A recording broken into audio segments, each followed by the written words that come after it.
The first thing we're going to do is remove both front wheels and tires.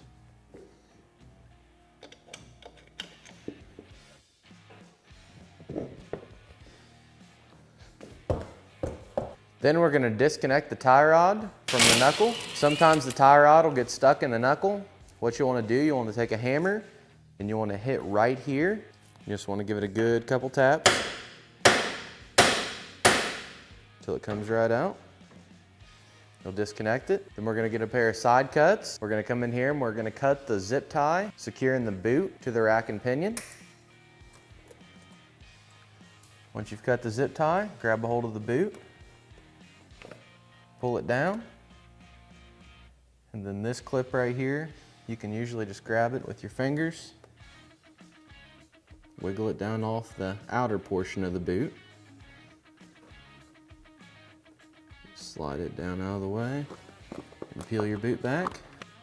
Then we're gonna grab a big pair of channel locks.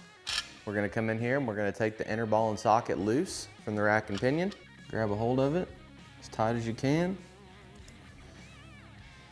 Just start turning it loose.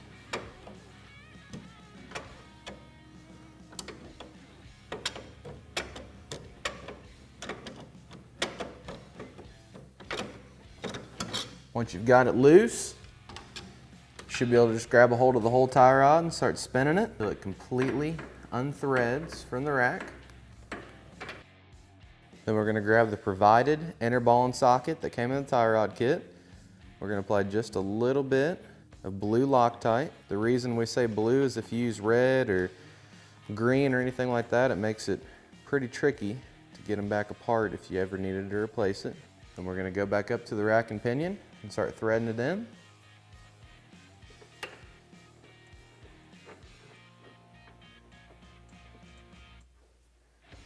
You want to get it as tight as you possibly can, hand tight. And once you can't tighten it up anymore with your hand, you're going to grab your big channel locks again. And you're just going to fully tighten it. You're going to tighten it as tight as you can get it. We Loctited it so it shouldn't back off, but you just want to make sure that you get it on there as tight as you possibly can.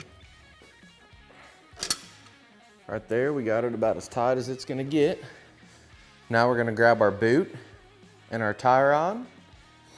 This is going to be the boot for the passenger side. It'll look just like this. What we're going to do is we're going to take the tie rod with the side that has this facing towards the outside. We're going to slide the boot right down through here. Before we do that, we're just going to take a little bit of lubricant, spray down inside the boot to make the tie rod go through just that much easier. Just going to grab it just like this and just wiggle it straight through until you get to about this point right here. And we're going to come back over here to our inner ball and socket. Make sure that our jam nut's threaded all the way up as far as it'll go. And we're going to start threading the tie rod on to the threads of the inner ball and socket. We're going to thread it about 3/4 of the way up. Once we've done this, we're going to slide our boot up onto the rack and pinion. Take the provided zip tie. I like to start mine out here on the tie rod just to make it that much easier.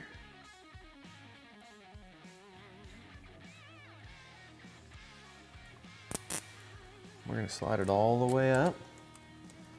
Make sure that the boot is fully seated. And we're going to get the zip tie into the groove on the boot. That way it fully secures it to the rack.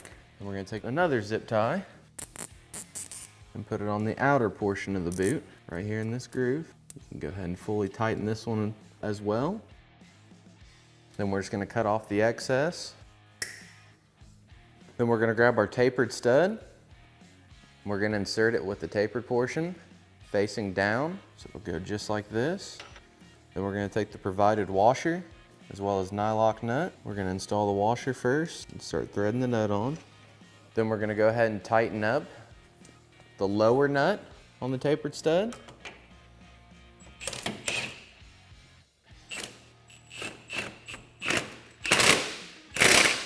Go ahead and install our cotter pin. Then we're just going to take the cotter pin and bend it away from itself. And we're going to thread the provided nut onto our heavy duty tie rod end, our heim joint. This is going to be left hand thread, so we're going to thread it into the tie rod. We're just going to grab our rotor and get it as straight as we can. That's kind of how we're going to adjust this outer one. Just to get it as close as we can, we're going to have to set the toe.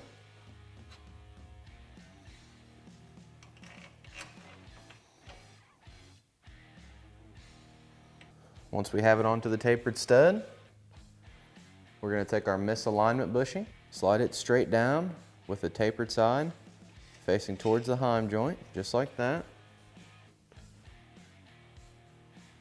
Then we're going to grab our nylock nut for the top portion of the tapered stud, thread it on there, and we're going to go ahead and fully tighten the top nut as well.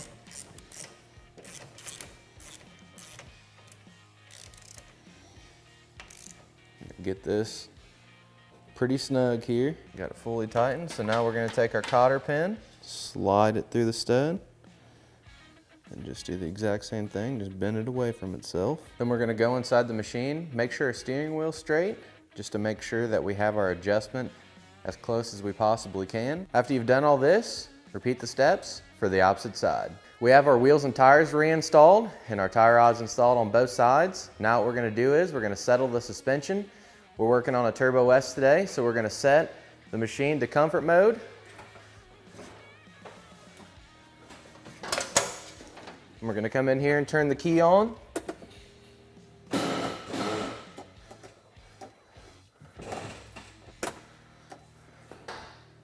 Now we're going to roll the machine back and forth about 5 times to settle the suspension while it's still set in comfort mode. We have Andrew here helping us today.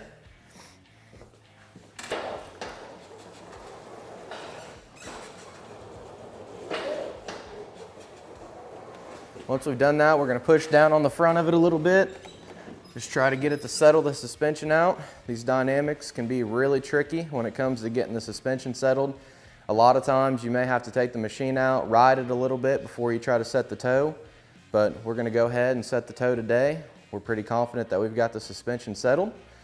So what we're going to do, we're going to take a tape measure and measure from the center line on each of the front tires. And we're going to take the measurement here. Looks like we're at 73 to the center line in the front. Now we're going to do the same exact thing on the back side of the tire. Looks like we're right at 73 in the rear as well. So we're set at 0.